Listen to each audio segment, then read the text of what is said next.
একটা মা তার সন্তানকে হারালে যে কতটা কষ্ট পায় আব্বু, সেটা একটা মাই বুঝতে পারে। কথাটা হঠাৎ কেন জানি স্বপ্নের ভেতরে আঘাত করলো। সেও তো একজন মায়ের কোল থেকে তার সন্তানকে কেড়ে নিচ্ছে। স্বপ্ন তার মাকে গাড়িতে দিয়ে বলল, আম্মু, আমি একটু পরে আসছি। গার্ড যাচ্ছে তোমার সাথে, আর কোনো সমস্যা হলে ফোন দিও। স্বপ্ন ওর মাকে বিদায় জানিয়ে যাচ্ছে কাজী অফিসে। মাঝপথে এসে ফোন বেজে উঠল স্বপ্নর।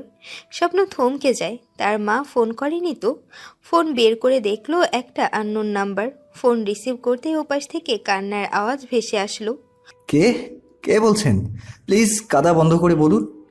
ওপাশ থেকে বলল, আমি মোহনার মা। মোহনাকে কে যেন তুলে নিয়ে গেছে বাবা, তুমি একটু সাহায্য করো ওকে খুঁজতে। স্বপ্ন এখন কি করবে? স্বপ্ন নিজেই তো মোহনাকে নিয়ে এসেছে, সে কি সাহায্য করবে? মোহনার মা আবার বললেন, মোহনা আমার বড় মেয়ে, ওর কিছু হলে আমরা বাঁচবো না বাবা। তোমার তো মা আছে, তোমার মা বললে তো তুমি অবশ্যই সাহায্য করতে। আমি তো তোমার মায়ের মতোই, মনে করো আমিই তোমার মা, একটু সাহায্য করো বাবা। কথাটা স্বপ্ন সহ্য করতে পারছে না, কারণ তার মা তাকে একটু আগে বলল সন্তান হারানোর কষ্ট মা ছাড়া কেউ বুঝতে পারে না। স্বপ্ন নিজের মনকে বিসর্জন দিয়ে বলল, আপনার মোহনা অক্ষত 1 ঘন্টার মধ্যে বাড়ি পৌঁছে যাবে, কথা দিলাম। ফোন কেটে সাথে সাথে ড্যানিকে কল দিল স্বপ্ন। ড্যানি 1 ঘন্টার মধ্যে মোহনাকে ওর বাসায় দিয়ে আসবে, আর মোহনাকে বলবে ও যেন না বলে কোনো কিছু। কালকে থেকে স্বাভাবিক কাজে আসতে বলবে। কাজে না আসলে ওকে বাসায় থেকে তুলে নিয়ে আসবে, ওকে বলে দিও।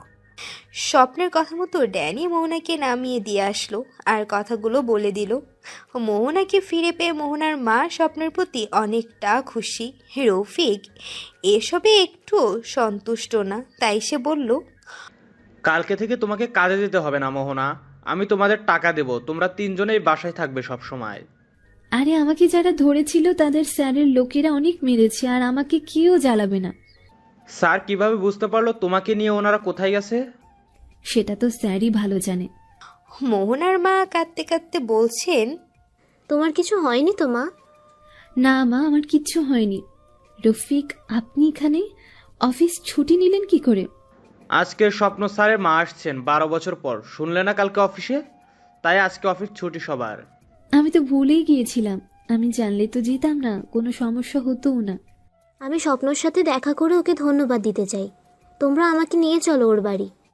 আইডিয়াটা মন্দ না, ম্যামের সাথেও দেখা করা যাবে, কি বলছো মোহনা? আমি যাব না, ওই রাক্ষস আমাকে পেলে না জানি কি করে ফেলে। মোহনা চল, আমরা যাব তো। মোহনা চাপে পড়ে যেতে বাধ্য হলো। যেহেতু রফিক স্বপ্নর বাসা জানতো, তাই খুঁজতে হয়নি। আর খুঁজতে হলেও কি, এই শহরে সবাই তাকে এক নামে চেনে। স্বপ্নর বাসার সামনে যেতে গার্ডস আটকে দেয় তাদের। স্বপ্নের অফিসের আইডি কার্ড ছাড়া সিভিলিয়ান কেউ প্রবেশ করতে পারে না। রফিকের কার্ড আছে, তাই সে সবাইকে নিয়ে ভেতরে যায়। বাসায় গিয়ে মোহনার মা ভাবছে ঢাকা শহরে তো এলোই প্রথমে, দেখবে কোথায়? এসব কল্পনা। বাসায় গিয়ে ঢুকে দেখে তো আরও অবাক, সব রাজকীয় একদম। সোনার মতো চিকচিক করছে চারদিকে। রফিক আগেও এসেছে, তাই সে মোটামুটি চেনে একটু। ওরা বাসায় গিয়ে দেখে স্বপ্ন নামছে সিঁড়ি থেকে, মনে হচ্ছে কোথাও যাবে, তাই রেডি হয়ে আছে। বাড়ির ভেতরেও তার পেছনে 3টা লোক ঘুরছে। মোহনার তো গা জ্বলছে, এত বিলাসিতা করতে হবে কেন? মোহনার মা, মোহনা, রফিক, সোনিয়া সবাইকে দেখে স্বপ্ন থ মেরে গেল। কি ব্যাপার আপনারা? আমরা এসেছি তোমাকে ধন্যবাদ দিতে। মোহনা মনে মনে বলছে, শিয়ালকে ছাগল দিচ্ছে আর বলছে খেও না। ও নিজেই ধরে নিয়ে গিয়েছিল, সেটা এরা জানে না নাকি? আরে না না, এটা আমার কর্তব্য। এই তোমরা এদের বসার ব্যবস্থা করো, আমার কাজ আছে। না বাবা, আমরা বসবো না, আমরা একটু তোমার মায়ের সাথে দেখা করেই যাই, আসলাম যখন। স্বপ্নের আম্মু চশমা হাতে নিয়ে নিচে নামতে পায়ের নিচের মাটি সরে গেল। মোহনার পা স্বপ্নর মাকে দেখে 2 পা পিছিয়ে গেল। রানী? আপনাদের বলাই হয়নি, স্বপ্নের মায়ের নাম রানী। তুই এখানে কি চাস তুই? আমার সব তো শেষ হয়ে গেছে। দীর্ঘ কত বছর পরে সন্তানের কাছে ফিরে এসেছি, তাতেও কি তোর হিংসা চাইনি? মানুষটাকে তো আমি তোকে দিয়েই দিয়েছি। স্বপ্ন, মোহনা, রফিক তিনজনেই একদম অবাক। স্বপ্ন কিছুতেই ভেবে পাচ্ছে না এটা কি করে সম্ভব। এরা দুজন দুজনকে চেনে কি করে? আর চেনে তো চেনে, এরা সব কি বলছে? ছেড়ে দেওয়া, শেষ হয়ে যাওয়া, এসবের মানে কি? আম্মু, তুমি ওনাকে চেনো আগে থেকে? চিনবো না? শত্রুকে কেউ কখনোই বলতে পারে না। শত্রু মানে? কে হয় উনি তোমার? কে হয় কি? আমার জায়গাতে আসতে চেয়েছিল, আমি ছেড়ে দিয়েছি জায়গাটা, কিন্তু ও এখানে আজ কেন আসলো আবার? আমি তো 12 বছর আগেই ওকে শেষ করে দিতাম, কিন্তু মারতে গিয়েও মারতে পারেনি। তোমার বাবা আটকে দিয়েছিল, কারণ তার মনে হয়তো এনার জন্য মায়া মমতা ছিল, মনে মনে চাইতেন এনাকে, তাই আমি সব রাস্তা পরিষ্কার করে দিয়েছি। আচ্ছা, তোমার বাবা কোথায়? শহরে নেই কি? আম্মু, আমি তোমাদের কথা কি কিছু বুঝতে পারছি না, কিন্তু তুমি কি সত্যি জানো না বাবা কোথায়? মানে কোথায় গেছে? আর আমি কি করে জানবো? ওই দিনের পর আমার সাথে কারোর কোনো যোগাযোগের পথ আমি রেখেছিলাম না। আমাকে কেউ খুঁজতে চেষ্টা করুক, এটা আমি চাইছিলাম না। আম্মু, আমি জানতে চাই কি হয়েছে, তোমাদের মাঝে কি এমন শত্রুতা? তোমার বাবা কোথায় আছেন? ওনাকে ডাকো, সব বলে দেব। বাবা আমেরিকাতে আছেন। আর আমি জানি এটা তুমিও জানতে। না, জানতাম না। রানী, আমরা বের হব তো, অলরেডি লেট হয়ে গেছে। তোমাকে নামিয়ে দিয়ে আমরা একটা ইম্পর্ট্যান্ট মিটিং আছে, সেখানে অ্যাডাপ্ট করতে হবে না হলে নতুন প্রজেক্ট না নিয়ে সমস্যাতে পড়ে যাবো যে। আসছি। একটু পরে স্বপ্নের মা স্বপ্নের হাত ধরে নিচে নামছেন। স্বপ্নের বাবা তো একটু হক চকিয়ে বলেই ফেললেন, এটা কি? তুমি এমন মুখ ঢেকে বের হলে কেন? আমার পরিবারের মধ্যে স্মার্টনেস নেই? উফ, যাই হোক, চলো। তাড়াহুড়া করে স্বপ্নের স্কুলে ওদের ড্রপ করে স্বপ্নের বাবা অফিসের জন্য বেরিয়ে গেলেন। স্বপ্নকে ভেতরে দিয়ে স্বপ্নের মা রানী বসে আছেন। এমন সময় স্বপ্ন আর একটা ফোন আসে। স্বপ্নের মা রানী কেমন একটা ডিপ্রেশন মাখা মুখ নিয়ে বেরিয়ে পড়েন। ক্যাফে 99 গিয়ে তিনি যা দেখেন তার জন্য তিনি প্রস্তুত ছিলেন না। স্বপ্নের বাবা একটা মেয়েকে জড়িয়ে ধরে মাথায় হাত বুলাচ্ছেন আর কি যেন বলছেন। কি বলছে, কেন বলছে? স্বপ্নের মা রানী এটা সহ্য করতে পারেননি। তিনি সেখানে বড় রকমের একটা সিন ক্রিয়েট করেন। স্বপ্নের মা বললেন, আমি ভাবতে পারিনি তুই এমন করবি। এটাই তোর ইম্পর্টেন্ট মিটিং? এখানে বাহিরের এত কিছু হলেও স্বপ্ন এর বিন্দুমাত্র জানতে পারেননি। রানী, আমার কথা শোনো, তুমি ভুল বুঝছো, এটা আমার। চুপ! আমার কিছু বোঝার নেই। 3 দিনের মধ্যে ডিভোর্স চাই আমি, আর আমি আমার সন্তানকে নিয়ে চলে যাব। তুমি যাবে যাও, কিন্তু স্বপ্ন আমারও ছেলে, আমাকে তুমি তার থেকে আলাদা করতে পারবো না। আর আজ তুমি বিনা দোষে এত বড় শাস্তি দিলে, আমি নির্দোষ ছিলাম। ব্যাস, সেদিন ছিল তোমার বাবার সাথে আমার শেষ দিন। আমার সব শেষ হয়ে গেছিল ওই মহিলাটির জন্য। কথাগুলো শুনে স্বপ্নের মাথায় আগুন জ্বলছিল, রক্ত যেন টকবক করছিল রাগে তার। মোহনা এসব শুনে তার মায়ের দিকে তাকিয়ে আছে। মোহনার মায়ের চোখ দিয়ে অঝরে পানি পড়ছে। মোহনার মা কিছুই বললেন না। মোহনার মা বললেন, রানী, তুমি যেটা দেখেছিলে সেটাই শেষ দেখা ছিল না। মানে স্বপ্নর বাবা আমার আপন মামাতো ভাই, যে পরিবারের সব কিছুই তোমার জন্য ছেড়ে এসেছিল, আর তুমি তাকেই ভুল বুঝে আমার সাথে। ছি! আমি সেদিন এসেছিলাম ভাইয়ের কাছে কাজের জন্য। তুমি যদি সেদিন কথাগুলো শুনতে, তাহলে আজ হয়তো তিনি থাকতেন। থাকতেন মানে? কোথায় তিনি? সবাই জানে সে আমেরিকায় আছে, কিন্তু সে বেঁচে নেই। রানী চলে যাওয়ার কষ্টও মানতে পারেনি। মদ খেয়ে ড্রাইভ করে সে ট্রেনের লাইনে গিয়ে গাড়ি থামিয়েছিল, যার পরিণতি স্বরূপ সে চলে গিয়েছে। এটা স্বপ্নর থেকে আড়ালে রাখা হয়েছিল। আমি যদি জানতাম এটাই সেই স্বপ্ন, তোমার ছেলে, কোনো দিন তোমাদের সামনে আসতাম না। মোহনার মা কথা বলছেন এত, কিন্তু স্বপ্নের আম্মু একটা কথাও বলছেন না। আর যার মুখে কথার খই ফুটছিল। তুমি কি বললে? যা বলেছি ঠিকই বলেছি। স্বপ্নের মায়ের চোখ নিমিষে অশ্রু দিয়ে ভিজে গেল। বাড়িটা কান্নার বাড়িতে পরিণত হয়ে গেল। সব কথাগুলো বলছেন আর মোহনার মা কাঁদছেন। স্বপ্নার মা নিজের ভুল বুঝতে পারছেন, তিনি অপরাধ করেছেন। তিনি যদি সেদিন এই ভুলটা না বুঝতেন তাহলে আজ মানুষটা হয়তো বেঁচে থাকতো। তিনি নিজেকে ক্ষমা করতে পারছেন না। তিনি এটা কি করেছেন? স্বপ্ন চুপ হয়ে দাঁড়িয়ে আছে। কি বলবে সে? আমি কথা দিচ্ছি, আমি আর তোমাদের সামনে আসব না। মোহনার বিয়ে দিয়ে আমি এই শহর ছেড়ে চলে যাব। স্বপ্নের কষ্টটা এই কথা শুনে আরও বেশি হলো। তিনি সামনে আসবেন না, তাহলে স্বপ্ন তো কোনো দিনও মোহনাকে পাবে না।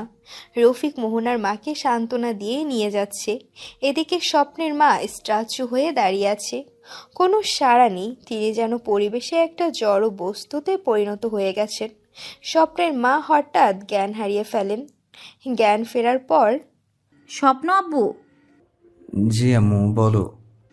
আমাকে একটা কথা দিতে হবে তোমাকে। কি কথা আম্মু? মোহনাকে এই বাড়ির বউ করে নিয়ে আসতে হবে তোমাকে, পারবে না?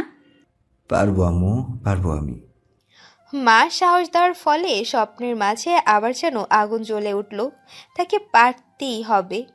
দেখতে দেখতে সময় কেটে যায় কয়েকটা দিন। মোহনা অফিসে আসছে না আর। এদিকে রফিক বিয়ের কার্ড দিচ্ছে অফিসে। স্বপ্ন এসব দেখে আগুনে জ্বলছে একদম। তার মাথায় চরচর করে রক্ত উঠছে, কিন্তু সে কিছুই বলতে তো পারবে না। স্বপ্নের ফোনে হঠাৎ একটা কল আসলো। স্বপ্ন ফোনের স্ক্রিনে দেখে লেখা আছে আম্মু। স্বপ্ন বুকটা ধুকধুক করছে। আমার কিছু হলো না তো? হ্যালো আম্মু। বিজি নাকি আব্বু তুমি? না আম্মু বলো।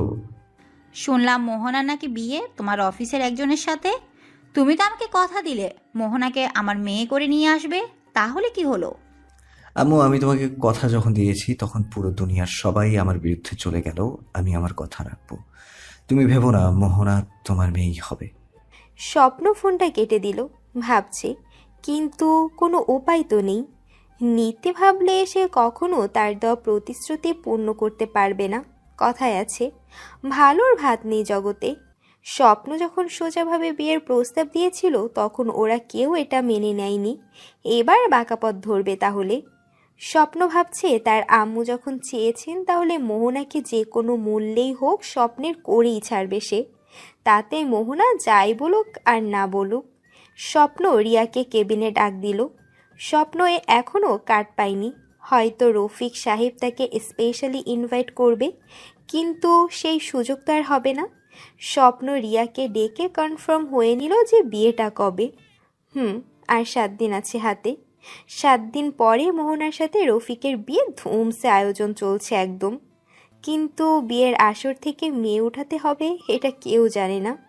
সোজাভাবে কাজ হয়নি, এবার জোর করে কাজ করতে হবে। স্বপ্ন ফোন দিল। Danny, come in my room first. Okay sir. Danny একটু পরে এসে বলল, জি স্যার বলুন। ওয়েট, আরেকজন আসছে। একটু পরেই জেনি চলে আসলো। সরি 12 ফ্লোরে ছিলাম আর লিফট বিজি ছিল, তাই সিঁড়ি হয়ে আসলাম। It's okay. শোনো, তোমার একটা কাজ করতে হবে। এই কাজে আমার তোমাদের হেল্প লাগবে। আমার, ইজ ইট ক্লিয়ার? কিন্তু জোর করে ভালোবাসা পাওয়া যায় না। কথাটা ভুল বললে। বিশেষ অবস্থাতে জোর করেও ভালোবাসা পাওয়া যায়। মানে? থাক, এখন উদাহরণ না দিই। কাজ করতে হবে। কাল সকালে মোহনাকে ওর বাড়ি থেকে নিয়ে আসবে। সেই দিন ও জেনির বাসায় থাকবে, এটা জানবে ওর মা। কারণ জেনির বাসায় অনুষ্ঠান, আর মোহনা যেহেতু অফিসের একটা ভালো পোস্টের কর্মচারীদের মধ্যে একজন ছিল, সো মোহনার সাথে জেনির ফ্রেন্ডশিপটা মন্দ না। তাই জেনিকে মোহনা না করবে না।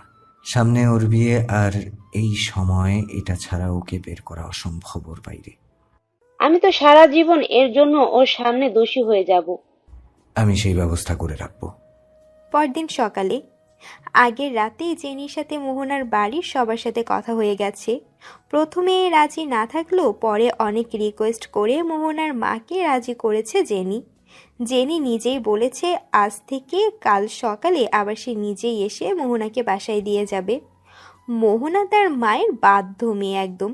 জেনির কথা বিশ্বাস করে তিনি মোহনাকে যেতে দিলেন। সকালে জেনি এসে হাজির হলো মোহনাদের বাসায়। মোহনা রেডি। জেনি মোহনার দিকে তাকিয়ে দেখে আসলে মেয়েটা অপরূপা, দেখতে অনেক সুন্দর। একটা মেয়ে হয়ে তার সৌন্দর্যের প্রতি হিংসা করবে না এমন মেয়ে পাওয়া দুষ্কর। বাহ। চলো মোহনা। মোহনা বের হয়ে এসে বলল, স্বপ্ন স্যার কি সত্যি আসবেন না ওখানে? না, ওখানে আসবে না স্বপ্ন। অনুষ্ঠানে স্বপ্ন নেই। তুমি কি চাও স্বপ্ন আসুক? না মানে ওনার মায়ের সাথে কতদিন আমার মায়ের যে ব্যবহার হলো তাতে আমি ওনার সামনে যেতে নিজের কেমন একটা লাগছে। আমি যেতে চাইলেও আমার বিবেক আমাকে বাধা দিচ্ছে। আচ্ছা মোহনা, গাড়ির ভেতরে বসো। আমি আমার ফোন মনে হয় তোমার বাসায় ফেলে আসছি, নিয়ে আসছি এক্ষুনি। আচ্ছা যাও নিয়ে আসো, আমি দাঁড়িয়ে আছি এখানে। জেনিফার বাসার ভেতরে যেতে আজকের আর কোনো ভুল নেই। আশেপাশে কেউ নেই। ড্যানি মোহনাকে তুলে নেয় গাড়ির ভেতরে, এরপর সোজা কাজী অফিসের দিকে। এ কি, আজকে আবার কোথায় নিয়ে যাচ্ছে? আর তোমার আমার সাথে কি শুরু করেছে বলো তো? আমাদের কিচ্ছু করার নেই, আমাদের যা বলা হয়েছে আমরা তাই করছি। সোজা কাজী অফিসে গিয়ে গাড়ির থেমে মোহনাকে নামতে বলা হলো। মোহনা নেমে দেখে স্বপ্ন আছে, আর কাজী অফিসে নিয়ে আসা মানে মোহনা ভালো করেই বুঝতে পারছে স্বপ্ন কি করতে চায়। মোহনা, ভিতরে চলো। আমি যাব না। আমি তো এসেছিলাম জেনির সাথে ওর বাসায় যেতে। আপনি কি করে জানলেন আমি বের হয়েছি? তার মানে আপনারা মিলে আছেন? মোহনা, ভেতরে যেতে বলেছি, ভেতরে চলো। আমি ভেতরে যাব না, আর আমি বাড়ি যাব। সরুন আপনারা। মোহনা চলে যেতে নিলে স্বপ্ন মোহনার হাত ধরে হ্যাচকে একটা টান দিতে মোহনা এসে স্বপ্নের বুকের উপর পড়ে। এই নিয়ে তাদের দুবার এমন চোখাচোখি হয়। একবার হয়েছিল সেই রাতে, যে রাতে প্রথম সে মোহনাকে দেখেছিল, আর এই আজকে। মোহনার কোমরে ধরে মুখের কাছে নিয়ে মুখ নিয়ে বলল, ভালোবাসি, অনেক বেশি ভালোবাসি, থাকতে পারবো না তাই তোমাকেই ভালোবাসি। ছাড়ুন আমাকে। আমার বিয়ে 6 দিন পরে, আর আজ আমি এখানে আপনার সাথে। আমার অসহ্য লাগছে একদম। সরুন। কে বলেছে তোমার বিয়ে 6 দিন পরে? দেখুন, আপনি যা করছেন একটুও ঠিক করছেন না কিন্তু। আমি ঠিক করতে চাই না, সেটা পরে দেখে নিও। মোহনা রাগে চোখ লাল করে। কি বললেন? স্বপ্ন মোহনার এমন লুক দেখে মুচকি হাসি দিয়ে বলল, ভেতরে চলো, না হলে কোলে নিয়ে যাব। আমি যাব না। তুমি এইভাবে শুনবে না।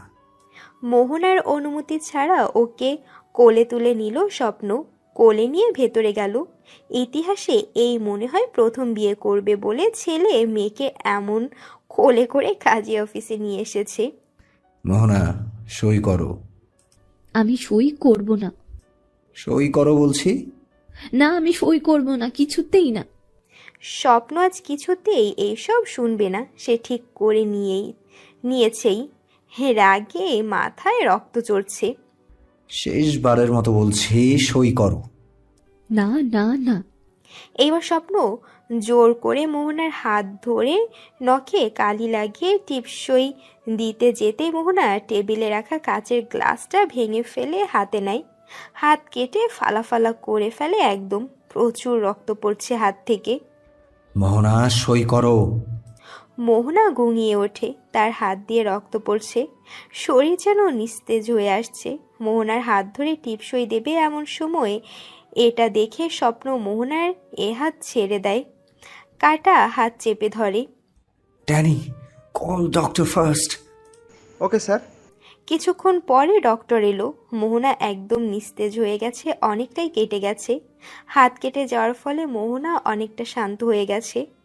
স্বপ্ন পাশেই বসে আছে। মোহনার হাত ধরে বসে আছে স্বপ্ন, আর এদিকে ডক্টর ড্রেসিং করছে। মোহনা মাঝে মাঝে ব্যথা পেয়ে স্বপ্নের শার্ট আঁকড়ে ধরছে, আবার কুকরিয়ে উঠছে মাঝে মাঝে। স্বপ্ন উল্টো দিক হয়ে বসেছে। মোহনার হাত স্বপ্নের বুকের উপর, আর মোহনা সোফার উপর শুয়ে আছে। মোহনার হাত ধরে আছে তো এমন সময় ডক্টর বলল, এটা কি করে হলো? আর মেয়েটা কে আপনার? My wife. কাজী অফিসে নতুন বিয়ে করে ডিভোর্স নিয়ে ঝগড়া নাকি? আঙ্কেল, মজা করবে না। ডক্টর ড্রেসিং করে দিলে মোহনার হাতে ব্যান্ডেজ করে দেয়। ডক্টর চলে গেলে, তুমি না বিয়ে করে আমাকেই মারো, আমি খুশি খুশি তোমার সামনে দাঁড়িয়ে যাব, বাধা দেব না তোমাকে। কিন্তু বিয়ের পরে সেটা, আর বিয়ে তোমাকে করতেই হবে। এইভাবে বিয়ে হতে পারে না। কথাটা শুনে স্বপ্ন ড্যানিকে ইশারা করলো। ড্যানি কাজী সাহেবকে টাকার বান্ডিল দিতেই যদি তোমরা রাজি থাকো তো আমি আর কি বলবো, নাও সই করো। মোহনা, নাও সই করো। আমি সই করব না, করব না, করব না। আপনি কেন বুঝতে পারছেন না? আপনার এই জিদের কারণে কয়েকটা জীবন নষ্ট হয়ে যাবে। আপনার মনে কি কারোর জন্য একটুও কষ্ট নেই? একটু ভাবনা নেই যে অন্যদের কি হবে? আর আপনার আম্মু কি কখনো আমাকে মেনে নেবে নাকি? দেখলেন না ওই দিন কি হয়েছিল? যদি বলি আম্মু এটাই চান তোমার বিয়ে হোক আমার সাথে? বিশ্বাস করি না। আর হলেও আমি এই বিয়ে করতে পারবো না। আমি মাকে কথা দিয়েছি আমি রফিককে বিয়ে করে নেব। তোমাকে কথা ভাঙতে গিয়ে বলেছে? তোমাকে তো জোর করে নিয়ে আসা হয়েছে, আর জোর করেই বিয়ে করে নেব এটা নিয়ে ভেবো না। আজ তোমার বিয়ে, এত কথা বলার সময় নেই। ভালোই ভালোই সই করো, না হলে কিন্তু। না হলে কি? হ্যাঁ, সব জায়গায় জোর দেখান কেন? বিয়ে কি একটা খেলা? চাইলে আমার হলো, আর আপনাকে বিয়ে করতে আমার মত নেই একটুও। Shut up! তোমার মত কে নিতে চাইছে? সই করতে বলেছি, চুপচাপ সই করো। না। মোহনার হাত ধরে পাশের একটা রুমে নিয়ে গেল স্বপ্ন। স্বপ্ন মোহনাকে রুমে নিয়ে গিয়ে দরজা আটকিয়ে দিল। কি হলো? দরজা আটকালেন কেন? আর আপনি আমাকে এখানে নিয়ে এসে কি প্রমাণ করতে চাচ্ছেন? আমার সর্বস্ব গেলেও আমি আপনাকে মেনে নেব না, কখনো না। আমি এখানে তোমার কিছুই নিতে আসিনি, কারণ আমি জানি আজ হোক আর কাল হোক আমি সেটা পাবই। এত চিন্তা কিছু নেই। আর তোমার শরীর না, আমি তোমাকে ভালোবাসি। তাহলে এখানে নিয়ে আসলেন কেন? তোমার পরিবারকে কতটা ভালোবাসো? হঠাৎ এই কথা কেন? স্বপ্ন কোনো কথা না বলে সোজা মোহনাকে দেয়ালের সাথে চেপে ধরে ঠোঁটগুলো নিজের অধিকারে নিয়ে নিল। ঠোঁটের উপর কামড়ে দিয়ে ধরা অবস্থায় একটা সেলফি তুলে নিল স্বপ্ন, এরপর ছেড়ে দিল। You know, I am loyal. আমি তোমাকে চাইলে এক্ষুনি, বুঝতেই পারছো কি বলতে চাইছি আমি, কিন্তু কিছু করব না, কারণ হাজার হলেও আমার সোনা বউ হবে তুমি। আমার আদরের বউ, আদরের দুলালি হবে তুমি। এখন যদি তুমি ভালোই ভালোই সই না করো, এই ছবিটা নিউজ চ্যানেলে আর মিডিয়ার সবখানে প্রচার হবে। তখন কোনো রফিক তোমাকে বিয়ে করবে না, আর এটা তোমার মা সহ্য করতে পারবে না। দেখলে তিনি কিছু করেও ফেলতে পারেন। এখন তুমি বলো, তুমি কি তোমার মায়ের ক্ষতি চাও? ব্ল্যাকমেল করছেন? করেন, আমি মরে যাব, সমস্যা নেই।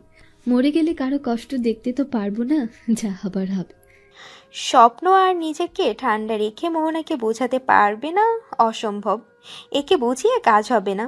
স্বপ্ন রাগে লাল হয়ে গেল এইবার একদম। মোহনার হাত ধরে বাহিরে নিয়ে এসে, গার্ডস, মোহনাকে ধরো। তিনটা মেয়ে এসে মোহনাকে চেয়ারের সাথে ধরে ফেললো। মোহনা এবার চেষ্টা করেও যেন কোনো ঝামেলা করতে না পারে।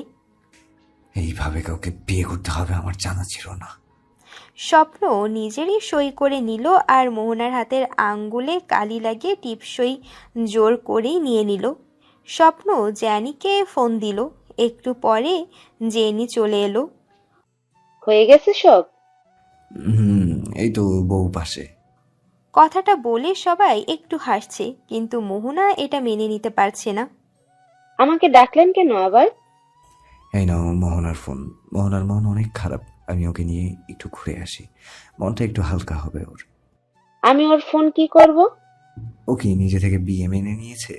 এখন যদি ওর মা ওর সাথে কথা বলে তাহলে ও সেটা মেনে নিতে পারবে না আর কিছু বললে। আর এখন তো মোহনার সেন্সও নেই, তাই ও কথাও বলতে পারবে না। ফোন করলে বলবে মোহনা বাইরে এনজয় করছে। আমি মিথ্যা বলবো? স্যার, আপনার বিয়েতে আমি কিন্তু গিফট দেব না, এত মিথ্যা বলবো যে। হ্যাঁ হ্যাঁ, ওকে ওকে ড্যানি, এদিকে খেয়াল রেখো। আর আম্মুকে বলো স্বপ্ন কাল বাসায় ফিরবে। স্যার, বাইরে যাবেন একা? কোনো সমস্যা হলে কাউকে সাথে নিলে হতো না? না, সেটা লাগবে না, আমি একা গেলে সমস্যা নেই। আর কোনো সমস্যা হলে আমি তোমাকে জানিয়ে দেব। Okay sir. Bye all. মোহনাকে কোলে নিয়ে স্বপ্ন বেরিয়ে গেল। স্বপ্ন ভাবছে জ্ঞান ফিরে সে যদি নিজেকে একদম আলাদা পরিবেশে পায় তাহলে সে নিজেকে সামলাতে পারবে আর সবার মাঝে সে আরও ভেঙে যাবে। স্বপ্ন মোহনাকে নিয়ে তাদের ফার্ম হাউসে চলে গেল। সেখানে কেউ থাকে না। বাসার কারোর সাথে কারো ঝগড়া হলে এখানে চলে আসতো সে। স্বপ্নর বাবা এটা বানিয়েছিল, আর স্বপ্ন এটাতে মাঝে মাঝেই আসে। ফার্ম হাউসে গরু, ছাগল, মুরগি সব আছে। স্বপ্নের বাবা এসব অনেক পছন্দ করতেন। তিনি তো বেশি সময় এখানেই কাটাতেন। রহিম চাচা এখন সব দেখাশোনা করেন। স্বপ্ন যাবে এই খবর রহিম চাচা জানেন না। স্বপ্ন গিয়ে গাড়ি থামাতেই রহিম চাচা সেটা দেখতে পায়। তিনি দৌড়ে এসে বলেন, আরে ছোট স্যার, আপনি আপনি আসবেন জানাননি কেন? এমনিতেই চাচা, আমরা এখানে থাকবো আজকে রাতে। আমরা মানে কে কে স্যার? আমি আর আপনাদের ম্যাম। আপনি বিয়ে করছেন? হুম। স্বপ্ন মোহনাকে গাড়ি থেকে নামিয়ে কোলে নিয়ে চলে গেল ভেতরে। রহিম চাচা তাকিয়ে আছেন হা হয়ে, কারণ এই বাড়িতে কিছু হয়েছে আর রহিম চাচা সেখানে ডাক পাননি এমন কখনো হয়নি। কিন্তু এখানে কি হলো রহিম চাচা জানতেই পারল না। আর রহিম চাচা শুনেছেন মালকিন নাকি দেশে এসেছেন। তিনি কি জানেন এসব? স্বপ্ন উপরে এসে মোহনাকে শুয়ে দিয়ে বেলকুনিতে গিয়ে দেখে রহিম চাচা এখনো ভাবছেন কি সব। বোঝাই যাচ্ছে রহিম চাচা গবেষণা করছেন স্বপ্নকে নিয়ে। রহিম চাচা, এত ভাবনা পড়াশোনায় লাগালে আপনি আইনস্টাইন হতেন। এত ভাববেন না, চুল উঠে যাবে। আপনি একটু দুপুরের খাবারের ব্যবস্থা করুন। রহিম চাচা কথাটি শুনে হকচকিয়ে গেল একদম। স্যার, আলতা বউ আসলে খাবার বানাইতে বলবো। আপনি কি কি খাবেন একটু বলেন। আলতা বুয়ার যেটা ইচ্ছা। আর শুনুন, আমি বিয়ে করেছি এটা কেউ জানে না, এখনো আপনিই জানলেন। আর আমি চাই আপনিও কাউকে কিছুই জানাবেন না। রহিম চাচা এবার পুরাই টাসকি। একমাত্র ছেলে সে মালকিনের, তিনি দেশে আসলেন তবু তাকে না জানিয়ে বিয়ে করলো। কি জানি বাপু, বড় লোকদের কারবার, আমি বুঝি না খুব একটা। রহিম চাচার মাঝে আর মাথা ঘামালো না, নিজের কাজে মন দিল। ওইদিকে জেনির ফোন এসেছে। জি মা, আসছি। জেনি দৌড়ে এসে দেখে মোহনার ফোন বাজছে। এই সারছে রে, মোহনার মা মনে হয় ফোন করেছে। জেনি ফোন হাতে নিয়ে যে ভয় পেয়েছিল সেটাই হলো, মা ফোন করেছে। জেনি ফোন ধরবে কিনা এই ভাবনার মাঝেই প্রথমবার ফোন কেটে গেল। উফ, বাঁচলাম, যাক এইবারের মতো বেঁচে গেছি। একটু পরেই আবার ফোন করেছে মোহনার মা। এইবার জেনি কি করবে? ভয়ে ভয়ে ফোনটা রিসিভ করলো জেনি। কি রে, কোথায় ছিলি? ফোন দিয়ে ধরিস না কেন?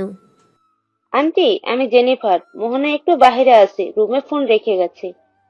ওহ মা, তুমি? মোহনা ঠিক আছে তো না? ওর খেয়াল রেখো মা, কেমন? পরে কথা বলবো নি তাহলে। Okay aunty. মোহনার মা লাইন কেটে দিলে জেনি যেন হাঁপ ছেড়ে বাঁচে। তার শুকনো কলিজার ভেতরে পানি আসে। উফ, জেনি আর লেট না করে সোজা স্বপ্নকে ফোন দেয়। স্বপ্ন জেনির ফোন পেয়ে একটু নার্ভাস। কি হলো, সব ঠিক আছে তো, নাকি আবার কোনো ঝামেলা এসে বাঁধলো? স্বপ্ন ফোন রিসিভ করে। হ্যালো জেনি, কি হয়েছে? সব ঠিক আছে তো? না, ঠিক নেই। মোহনার মা ফোন করেছিল, এখনকার মতো বললাম বাইরে আছে, এনজয় করছে। উনি রাতে ফোন দিলে কি বলবো আমি? বড় সমস্যা, কিন্তু আমি জানি তুমি ম্যানেজ করতে পারবে আমার জন্য। সবাস কি আমার জন্য রেডি নাকি? আমি কি করব? ও একটা বলে দিও, তুমি পারবে আমি জানি। আচ্ছা, দেখি কি করতে পারি আমি। ফোন কেটে দিয়ে মোহনার দিকে তাকালো। মেয়েটা এখনো ঘুমিয়ে আছে, জ্ঞান ফেরেনি তার। একটু পরেই নিচ থেকে রহিম চাচার ডাক আসলো। আলতা বুয়া এসেছে। স্বপ্ন নিচে নেমে গেল। সেখানে যেতেই আলতা বুয়া বলল, আরে ছোট সাবজি, কখন আইলেন? এই তো একটু আগে আসছি। তো বাড়ির সব ভালা তো? প্রচন্ড ক্ষুধা লেগেছে, জলদি খাবার বানান। আচ্ছা, কি কি খাবেন কম, আমি অহনি বানাই আনতাছি। আপনার যেটা ভালো লাগে রান্না করুন, কোনো সমস্যা নেই। আচ্ছা, তাইলে আমি আপনার পছন্দের খাওয়ান বানাই আনতাছি। স্বপ্ন উপরে চলে গেলে মোহনাকে ছাড়া এক মুহূর্ত ভালো লাগে না। ইস, ভাবতেই কেমন লাগছে। এই সোনাটা আমার বউ, আমার লক্ষ্মী বউ, শুধু আমার আমার ইচ্ছে করছে বুকটা চিরে কলিজার ভেতরে তুলে রাখি, যেন কখনো পালাতে না পারে। ভাবনার শেষ। মোহনা ব্ল্যাঙ্কেটের নিচে বিড়ালের বাচ্চার মতো শুয়ে আছে একদম। সোনাটার নাকটা টানতে ইচ্ছে করছে একটু। যেমন ভাবা তেমনি কাজ। মোহনার নাক ধরে একটু টান দিতেই ওর মুখের এক্সপ্রেশন একদম চেঞ্জ হয়ে গেল। বোঝা গেল মেয়েটা হ্যাব্বি বিরক্ত হয়ে গেছে, ঘুমের মাঝে সে ডিস্টার্ব পছন্দ করে না। স্বপ্ন ভাবছে তার কলিজা পাখি ঘুমাবে আর সে বসে বসে কি করবে। মোহনার পাশে ব্ল্যাঙ্কেটে স্বপ্ন ঢুকে পড়ল একদম। পাশে নড়াচড়া মোহনায় খুব একটা মনে হয় পছন্দ হলো না, মুখ বাঁকিয়ে ফেলেছে একদম। মোহনার মুখের সামনে মুখ নিয়ে এই অপসরীর চেহারা উপলব্ধি করছে স্বপ্ন। হাজার জনম দেখেও যেন তৃপ্তি হবে না। স্বপ্ন নিজেকে সামলাতে না পেরে মোহনার ঠোঁটের সাথে ঠোঁটগুলো স্পর্শ করিয়ে দিল। তুলার মতো নরম ঠোঁটগুলোর গরম স্পর্শ যেন একদম লিচু। এই মিষ্টি লিচু পেলে যেন শত শত মরিচও মিষ্টি লাগবে স্বপ্নর। পাশে নড়াচড়া দেখেই কিনা জানি না মোহনা হঠাৎ স্বপ্নের কোমরে জড়িয়ে ধরে বুকের ভেতরে মুখ রেখে গুটি মেরে শুয়ে থাকে। স্বপ্ন মোহনার মাথায় একটা চুমু দেয়। চুলের ঘ্রাণে যেন সে পাগল হয়ে যাবে। মোহনার গায়ের গন্ধটা স্বপ্নকে একদম উন্মাদ করে দিচ্ছে। মোহনা জড়িয়ে ধরলে স্বপ্ন মোহনাকে জড়িয়ে ধরে। কখন যে স্বপ্নর চোখ লেগে গেছে বুঝতেই পারেনি সে। স্বপ্নের তন্দ্রা কেটে গেল রহিম চাচার ডাকে। স্বপ্ন শুনতে পেল রহিম চাচা ডাকছে। আলতা বুয়া রান্না করে ফেলেছে। স্বপ্ন ঘুম থেকে উঠে দেখে মোহনা স্বপ্নের সাথে একদম ক্যাঙ্গারুর বাচ্চার মতো আঁকড়ে ধরে আছে, যেখান থেকে ছাড়া পাওয়া খুব কঠিন ব্যাপার। স্বপ্ন মোহনাকে ছাড়িয়ে উঠে ওয়াশরুমে গেল। সেখান থেকে ফ্রেশ হয়ে বের হয়ে এসে নিচে এলো। খাবার টেবিলে গিয়ে পুরাই